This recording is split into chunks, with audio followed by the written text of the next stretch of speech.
Beach లో తింటే ఎలా ఉంటుందో తెలుసా ఫ్రెండ్స్? నేనైతే మా ఫ్యామిలీతో బీచ్ కి వచ్చాను. అమ్మ వాళ్ళు వెజిటేబుల్స్ కట్ చేయడం స్టార్ట్ చేస్తారు. మా మావయ్య నేను వంట పనిలో బిజీ అయిపోయా. మొత్తం అల్లి పళ్ళు రాతోళ్ళు చేల్చిలాగా ఉన్నారా బాబు. అందుకే ఇలాంటి పెద్దోళ్ళతో మాలాంటి చిన్నోళ్ళు రాకూడదు. మా డాడీ కూడా వంట చేసేస్తున్నాడు. ఈ వంటలో నా చేయి కూడా వేసాను. ఈ కర్రీ ఎలా ఉంటుందో ఏంటో. మొత్తానికి వంట అయితే రెడీ అయిపోయింది.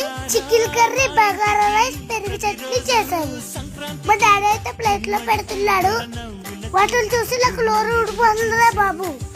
నేను తినడం పక్కన పెట్టాను గాని వాళ్ళు తినిపించుకునే ముచ్చట్లు మాత్రం చాలా బాగుంది. వాళ్ళు అలా తినిపించుకుంటూ ఉంటే నాకు చాలా హ్యాపీగా ఉంది. ఇలా ఫ్యామిలీ వెళ్తూ వండుకుని తిన్న తర్వాత అందరూ కలిసి బీచ్ కి వెళ్ళిపోయాము. బీచ్ కి వెళ్ళి ఎగ్జైట్ అయితే నాకు మామూలుగా లేదు. బీచ్ లో అయితే మామూలుగా ఎంజాయ్ చేయలేదు. నేనైతే ఫుల్ హ్యాపీ. మీకు కూడా బీచ్ ఇష్టమైతే కామెంట్ చేయండి. నేను మా చెల్లి కాసేపు అలా ఆడుకున్నాము.